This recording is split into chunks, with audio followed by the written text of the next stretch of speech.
क्या होगा अगर मैं कहूं कि एक अच्छी जिंदगी का राज ज्यादा पॉजिटिव सोचने में नहीं, बल्कि ये चुनने में है कि किस चीज की परवाह करनी ही नहीं है। सुनने में थोड़ा अजीब लग सकता है ना? लेकिन यही वो रेवोल्यूशनरी आइडिया है जिसे आज हम मार्क मैनसन की किताब द सकल art of not giving a fuck के जरिए समझने वाले हैं। देखिए, हमारी सबसे बड़ी दिक्कत ये नहीं है कि जिंदगी में प्रॉब्लम्स हैं। प्रॉब्लम्स तो सबकी होती हैं। असली दिक्कत ये है कि हम हर ओपिनियन, हर कमेंट, हर छोटी मोटी फेलियर को दिल पे ले लेते हैं और बस यहीं पर हम फंस जाते हैं। ये किताब एक फिल्टर की तरह काम करती है, जो हमें ये सिखाती है कि किस शोर को इग्नोर करना है और किस सिग्नल पर वाकई ध्यान देना है।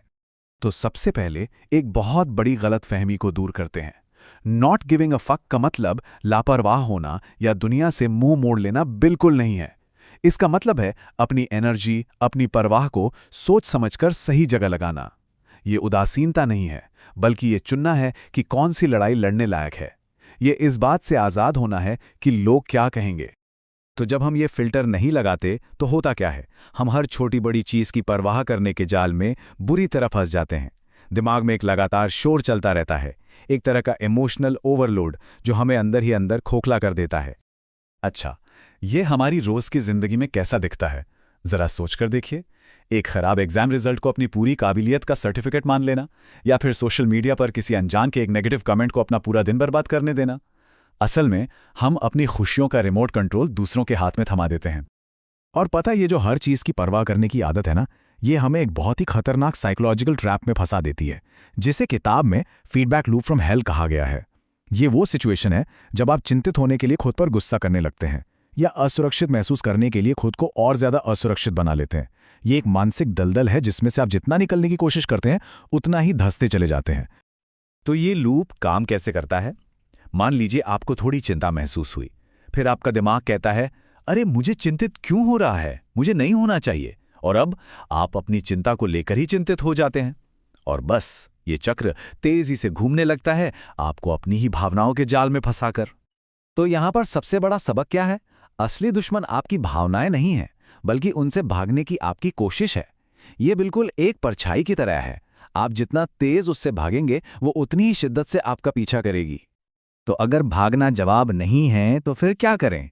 किताब एक हैरान करने वाला रास्ता सुझाती है। भागने की बजाय रुककर उस संघर्ष को चुनो जो आपके लिए मायने रखता है। मतलब अपने लिए एक सार्थक दर्द चुनो। देखिए, दर्द जिंदगी का कोई बग नहीं है, ये तो उसका एक फीचर है। जिम में होने वाला दर्द, रिजेक्शन का दर्द, फेलियर का दर्द, ये सब इस बात की सिग्नल हैं कि आप कुछ असली करने की कोशिश कर रहे हैं। ये सब ग्रोथ के साइड इफेक्ट्स हैं। जो लोग दर्द मुक्त जिंदगी चाहते हैं वो असल में बिना ग्रोथ वाली जिंदगी चुन रहे होते हैं। और ये हमें जिंदगी के सबसे सबसे जरूरी सवाल की ओर ले जाता है। और वो सवाल ये नहीं है कि आप जिंदगी से क्या खुशी चाहते हैं, बल्कि असली सवाल ये है, आप किस दर्द को, किस संघर्ष को सहने के लिए तैयार हैं। क्योंकि हर रास्ते का अपना एक संघर्ष है। एक बेहतरीन करियर के साथ लंबे वर्किंग आवर्स आते हैं, गहरे रिश्तों के साथ मुश्किल बातचीत आती है। एक परफेक्ट लाइफ की तलाश तो बस एक भ्रम है। एक सार्थक संघर्ष की तलाश ही असलियत है। और यहीं पर ना हमें गोल्स और वैल्यूज के बीच का फर्क समझना होगा। लक्ष्य यानी गोल्स मंजिल की तरह हैं, पहुंचते ही खत्म। लेकिन वैल्यूज आपके सफर का कंपास हैं, जो आपको हमेशा सही दिशा दिखाते हैं। बहुत सारा पैसा कमाना एक लक्ष्य हो सकता है जो शायद आपको खाली महसूस कराए, लेकिन फाइनेंशियल इंडिपेंडेंस या ईमानदारी जैसी वैल्यूज आपके हर कदम को मीनिंगफुल बनाती हैं। लेकिन अपने वैल्यूज पर चलने के लिए एक बहुत जरूरी मानसिकता चाहिए, और वो है रैडिकल रिस्पॉन्सिबिलिटी। ये अपनी जिंदगी का स्टीयरिंग व्हील वापस अपने हाथों में लेने जैसा है। ये एक कड़वा सच है, लेकिन बहुत जरूरी है। आपकी जिंदगी में जो कुछ भी होता है उसके लिए आप जिम्मेदार हैं, भले ही वो आपकी गलती ना हो। जरा सोचिए, किसी के साथ रिश्ते में धोखा हुआ, ये उनकी गलती नहीं थी, बिल्कुल नहीं। लेकिन उस दर्द से उबरना, आगे बढ़ना और दोबारा किसी पर भरोसा करना सीखना, ये उनकी जिम्मेदारी है। ये स्लाइड इस फर्क को बहुत अच्छे से दिखाती है। देखिए, गलती जो है ना वो अतीत में अटकी रहती है और सवाल पूछती है, ये किसकी वजह से हुआ। वहीं दूसरी तरफ जिम्मेदारी वर्तमान में खड़ी होती है और पूछती है, ठीक है, अब मैं इसके बारे में क्या करने वाला हूं। विक्टिम बने रहने का मतलब है अपनी पावर किसी और को दे देना। जिम्मेदारी लेने का मतलब है वो पावर वापस अपने हाथ में लेना। और ये जिम्मेदारी सच में तभी आती है जब आप खुद को आईने में देखने की हिम्मत करते हैं। और सच कहूं तो ये आईना अक्सर दर्दनाक होता है, क्योंकि ये आपकी खामियां, आपके बहाने सब कुछ साफ साफ दिखाता है। इस दर्द से भागने का मतलब है अपनी ग्रोथ से भागना। और जब हम ये सब अपना लेते हैं, चुनिंदा परवाह, सार्थक दर्द और रैडिकल जिम्मेदारी, तो हमें क्या मिलता है?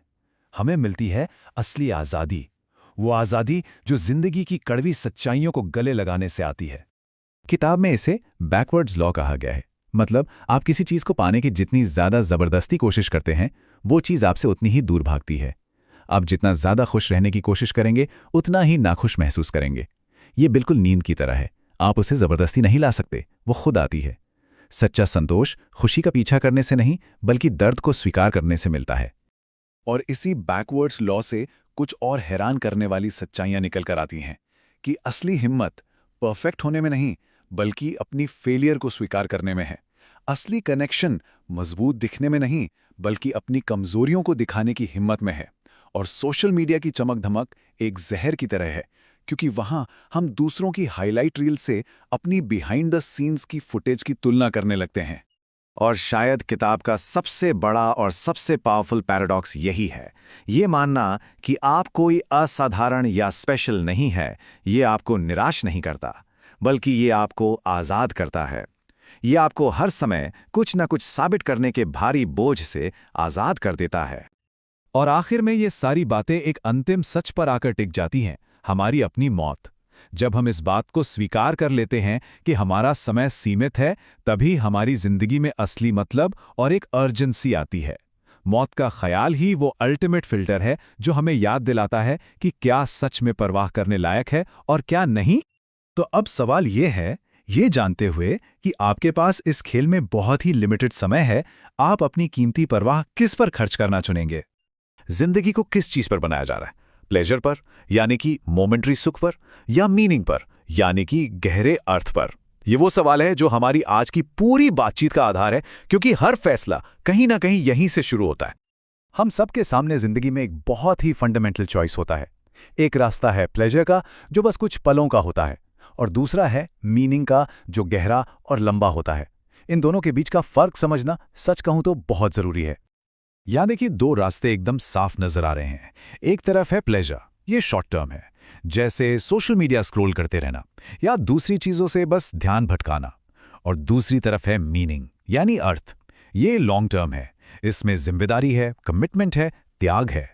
जब कोई जिंदगी सिर्फ प्लेजर के पीछे भागती है, तो उसका अंत अक्सर बोरियत और एक तरह के खालीपन में ही होता है। तो फिर सवाल उठता है कि ये मीनिंग या अर्थ असल में है क्या? देखिए, मीनिंग एक लंबा रास्ता है। ये जिम्मेदारियां उठाने से बनता है, किसी एक लक्ष्य के लिए कमिटेड रहने से बनता है, और उसके लिए जरूरी त्याग करने से बनता है। ये रास्ता आसान नहीं है, पर यही वो चीज है जो जिंदगी को असली गहराई देती है। और यहीं पर एक बहुत दिलचस्प बात सामने आती है। एक मीनिंगफुल जिंदगी बनाने के लिए कुछ चीजों को चुनना पड़ता है और कुछ चीजों को छोड़ना पड़ता है। चलिए समझते हैं कि यह कैसे काम करता है। हम अक्सर क्या सोचते हैं कि आज़ादी का मतलब है सारे ऑप्शंस खुले रखना, पर असलियत में सच्ची आज़ादी तब मिलती है जब हम जानबूझकर कुछ दरवाजे बंद कर देते हैं। किसी एक चीज़ के लिए कमिट करने से फोकस आता है, जिंदगी को एक दिशा मिलती है, और यकीन मानिए, यही असली आज़ादी है। लेकिन इस सार्थक रास्ते पर चलने से हमें रोकता क्या है? वो है हमारा एक अंदरूनी दुश्मन, डर। और ये डर अक्सर एक बहुत ही आम आदत की शक्ल में हमारे सामने आता है। हम में से ज्यादातर लोग प्रोक्रास्टिनेशन यानी टालम-टोल को आलस समझते हैं, है ना? पर यह सबसे बड़ा मिसकंसेप्शन है। सच तो यह है कि प्रोक्रास्टिनेशन आलस नहीं, बल्कि डर है। किस चीज का डर? फेल होने का डर, लोग क्या कहेंगे इसका डर, और सबसे ज्यादा उस काम से जुड़ी मुश्किल और डिस्कम्फर्ट का डर। तो ये कोई कैरेक्टर फ्लॉ नहीं है, बल्कि एक इमोशनल रिएक्शन है। और यहीं एक बहुत ज़रूरी बात समझनी होगी। डिस्कम्फर्ट को सहने की क्षमता, ये एक स्किल है। जैसे हम मसल बनाते हैं, वैसे ही इसे भी डेवलप किया जा सकता है। हम जितनी ज़्यादा प्रैक्टिस करते हैं मुश्किल भावनाओं का सामना करने की, आगे बढ़ना उतना ही आसान होता जाता है। तो जब डर सामने खड़ा हो, तो फैसला कैसे लें? बस खुद से ये सवाल पूछें, भविष्य में किस चॉइस से कम पछतावा होगा? ये जो रिग्रेट मिनिमाइजेशन का फ्रेमवर्क है ना, ये हमें मुश्किल लेकिन सही फैसले लेने में मदद करता है। वो फैसले जो डर पर नहीं, हमारी वैल्यूज पर टिके होते हैं। तो ठीक है, हमने डर और टाल-मटोल जैसी रुकावटों को समझ लिया। लेकिन अब वो कौन सी चीज़ है जो हमें लगातार आगे बढ़ने की ताकत देती है? वो इंजन है डिसिप्लिन, यानी अनुशासन। मोटिवेशन और डिसिप्लिन में ज़मीन आसमान का फ़र्क है। देखिए, मोटिवेशन हमारे मूड पर डिपेंड करता है। कभी होता है, कभी नहीं, भरोसेमंद बिल्कुल नहीं है। लेकिन जो डिसिप्लिन है, वो हमारी वैल्यूज़ पर आधारित है। ये कंसिस्टेंट है, इंटेंशनल है और भरोसेमंद है। और असली प्रोग्रेस का आधार यही है। ये एक बहुत ही पावरफुल आइडिया है। सिर्फ रिजल्ट पर फोकस करने से ज़्यादा असरदार है उस पूरी प्रोसेस और उसकी मुश्किलों के लिए कमिट करना। जब हम अपने गोल्स ये समझकर बनाते हैं कि रास्ता मुश्किल होगा और उन मुश्किलों को पहले ही एक्सेप्ट कर लेते हैं, तो हम कहीं ज़्यादा मजबूत बन जाते हैं। इस पूरी यात्रा का एक और बहुत ज़रूरी हिस्सा है इमोशनल जिम्मेदारी लेना। ये पर्सनल ट्रांसफॉर्मेशन की नींव है, वो पॉइंट जहां इंसान अपनी अंदरूनी दुनिया का मालिक खुद बनता है। तो सबसे ज़रूरी बात यह है कि हम सब अपनी फीलिंग्स के लिए खुद जिम्मेदार हैं। बाहर जो कुछ भी होता है वो बस एक ट्रिगर है। रिएक्शन क्या देना है, ये चॉइस हमारी है। इमोशनल स्ट्रेंथ पता है कहाँ से आती है? फीलिंग्स को दबाने से नहीं, बल्कि उन्हें हिम्मत से प्रोसेस करने से। और हाँ, ये सच है कि ईमानदारी से खुद का सामना करना पेनफुल हो सकता है, लेकिन बदलाव का रास्ता वहीं से शुरू होता है। और अब हम इस विश्लेषण के सबसे आखिरी और सबसे गहरे विचार पर पहुंच गए हैं। ये एक हल्का जीवन जीने की तरफ हमारा आखिरी कदम है।